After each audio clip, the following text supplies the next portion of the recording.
Why you wouldn't survive 24 hours in Stone Age. Listen close. Sit by fire, me tell truth. You not last long here. Sunrise, cold bite skin, no warm cloth, no fire ready. You make fire, ha, fire not come from fingers. Fire come from stone, from strike, from breath of wind. You not know, you freeze, then hunger come, belly talk, no bread, no store, you want meat, you chase it. You run far, you throw spear, miss, no food. Catch nothing, eat nothing, meat not wait for you, it run, it fight. You bleed, you cry, no soft bed, no help, one cut, bad cut, you die, you walk forest, snake watch, panther smell you, one wrong steps, nap. Bones break, no doctor, no help, just pain, long pain, quiet pain, sun high now, you thirsty, river far, dirty water, bugs swim, drink it, maybe live, maybe sick, weak now, stomach twist, you want rest. No rest, tribe need you, fire need wood, children cry, sky turn black, storm shout. You scared, good, fear keep us alive, night fall, cold come again, wolves near, they watch from dark, you hear howl. That not music, that death coming, and still you think survive, no machine, no clock, no comfort, only stone, only earth, only teeth, claw, fire, we hunt, we fight, we bleed, we live, you soft. You wait for help not come, you not made for this, grunts again, beats chest. Stone Age not game, Stone Age test, only strong live, only brave rise, now go. Think, could you walk with us, or would stone crush you? And no fire, no warmth, no survival in the Stone Age. Fire was not a tool of comfort, it was the line between life and death. Without fire there was no warmth, no safety, no cooked food, and no protection from the creatures that roamed in the dark. The cold was not a passing discomfort, it was a predator. It crept into bones, bit into skin, and drained life from the body slowly and mercilessly. Without proper fire, the chill of the night would claim even the strong, and certainly the unprepared. There were no jackets, no heaters, no warm blankets. Animal hides had to be earned, skinned, and stitched with hands. But even those would fail without fire. Fire was not convenience. It was the first line of defense. To make fire, one did not simply will it into existence. There were no lighters, no matches, no easy sparks. Fire came from stone and friction, from hours of patience, from understanding nature's rhythm. Two stones might strike for minutes, even hours, before a single spark caught on dried moss or bark. And even then, the flame could die in a blink if the wind spoke too strong, or if the fuel was damp. Fire demanded effort, persistence, and wisdom. It demanded calloused hands and trained eyes. It wasn't just about heat. It was about knowing how to keep it alive, how to feed it like a child. Too little wood and it starved. Too much and it choked. Those who didn't understand its balance didn't last. Without fire, food remained raw and dangerous. Meat teemed with sickness when uncooked. Parasites waited in every bite.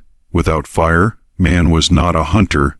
He was a scavenger, gnawing on cold flesh with the risk of death in every mouthful. Fire transformed the world. It turned kill into feast. It turned fear into safety. But without it, even the strongest body became weak. Muscles did not matter if the body was frozen, if the belly was sick, if the spirit was broken by endless darkness. And then came the night, the long black night. When fire was absent, darkness ruled. Eyes could not see, and sounds became threats. The forest came alive in ways that made the blood run cold. Eyes blinked from the shadows, unseen paws padded near the camp, and the howls of wolves echoed through the trees. Fire kept those eyes back. Fire told the wild things to stay away. Without fire, man was no longer the hunter. He became the hunted. The cave was no sanctuary unless it held fire. The tribe was no protection unless fire burned in its center. Even rain was an enemy. A simple storm could strip away the only warmth man had. If the fire was not guarded, if it was not covered, if it was not moved wisely, it could die in seconds. And with it the hope of surviving the night. So man learned. He learned to guard the flame, to carry its embers in dried leaves, to strike stone in every moment of stillness. Because one night without fire wasn't just discomfort. It was a death sentence. Hunt or starve in the Stone Age. Food was not waiting in baskets or shelves. There were no meals prepared ahead, no stored grains, no easy fruit from distant places. To eat was to earn every bite with sweat, pain, and risk. Hunting was not sport, it was survival. If you did not hunt, you did not eat. If you hunted poorly, you starved.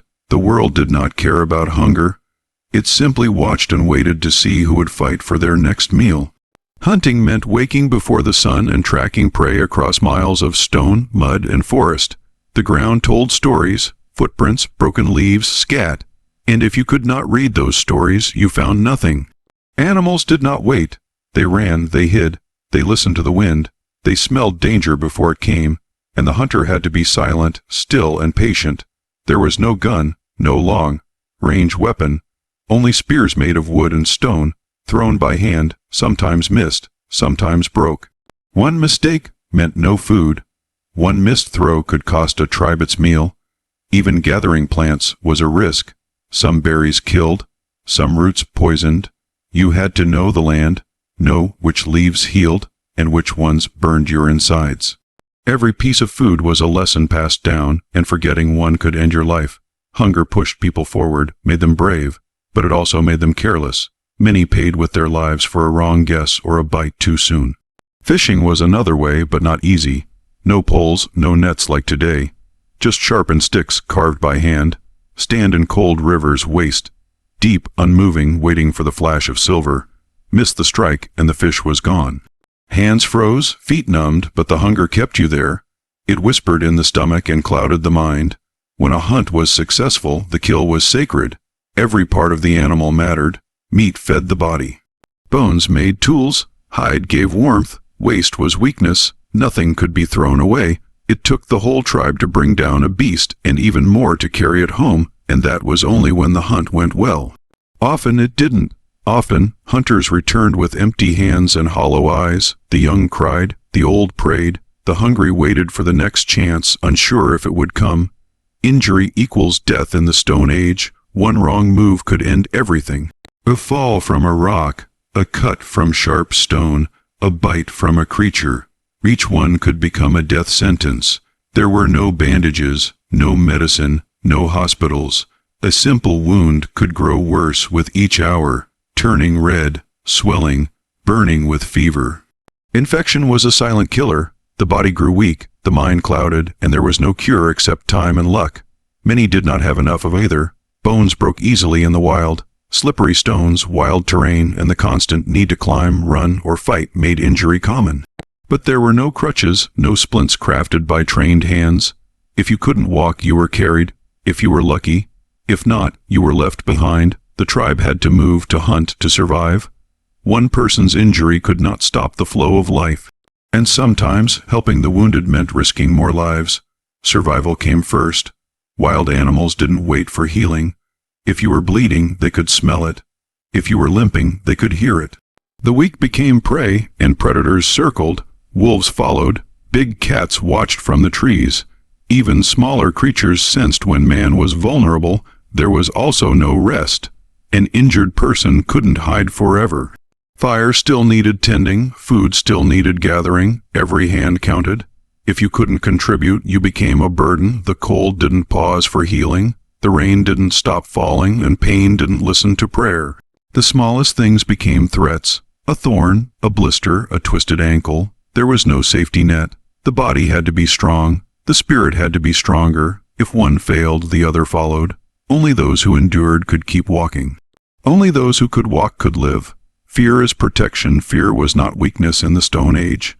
It was the sharp edge that kept people alive. Every shadow, every rustle in the bushes, every strange sound in the dark meant something. To ignore fear was to welcome death. The world was not tame.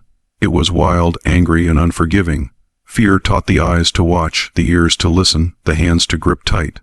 It whispered warnings when danger was near, and those who listened lived. Forest did not speak in words, but it spoke clearly. A sudden silence among birds, a broken twig that didn't belong, the smell of blood in the air, these were signs. A man who feared nothing walked into the jaws of the beast. A man who feared wisely stepped back, hid, waited. Courage was not the absence of fear. It was the choice to move carefully in its presence. Fear came with the hunt. The spear in hand was no promise. The animal could charge, bite, crush. One misstep and it was over. Fear kept the feet grounded, the mind sharp. It told the hunter when to attack and when to retreat. It wasn't loud, it was steady.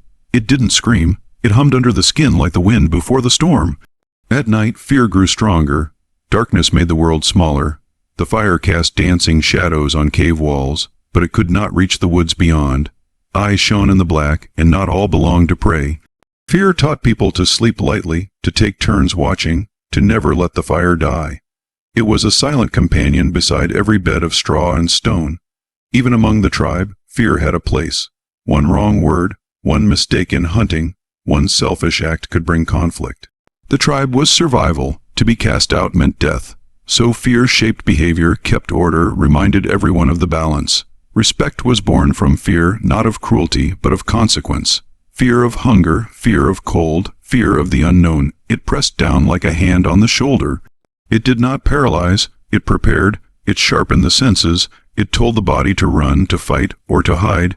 It taught survival with every heartbeat. It was not the enemy, it was the warning drum before the storm. Stone Age is a test, not a game. The Stone Age was not a time of rest or ease. It was a test from the moment eyes opened at dawn until they shut at night, if they shut at all. Every day demanded strength, every step required awareness, and every decision carried weight. There were no second chances, no safety nets, no comfort zones. The world was raw, and it demanded the same rawness from those who lived in it. There were no tools handed down easily. Every weapon had to be carved from rock, shaped with sweat and fire, tested in the wild. A spear was not just a weapon, it was the line between hunger and survival. If the edge dulled, if the shaft snapped, if the throw missed, the test was failed. There were no excuses, no complaints, only the silence of an empty belly and the stares of a hungry tribe. The weather didn't care if someone was tired, storms didn't wait, the cold didn't hold back. Rain soaked through animal hides, wind sliced through bones. There were no walls to hide behind, no roofs to guard sleep. Nature was the teacher, the enemy, the judge. It tested the body with its weight and tested the will with its silence. Leadership wasn't given by title. It was earned by fire, by wounds, by decisions made when the night was long and danger pressed in. Weakness was not hidden behind words. It was revealed in the hunt, in the face of fear, in the grip of the hand when lifting a fallen brother. Every soul in the tribe was tested. The young learned quickly, or they didn't last. The old survived because they passed every test before. There was no pretending in the Stone Age. The strong were truly strong, the brave truly brave. Lies couldn't help, tricks couldn't save. Everything was earned. Every meal, every moment of warmth, every breath under the stars. The world offered no reward for laziness. It didn't bow to comfort. It looked into the heart and asked one question: can you endure? This test never stopped. It waited in the trees, in the river, in the shadows. It didn't give warnings. It didn't give rest. It simply watched, and those who passed, those who stood against it, became legends carved in stone.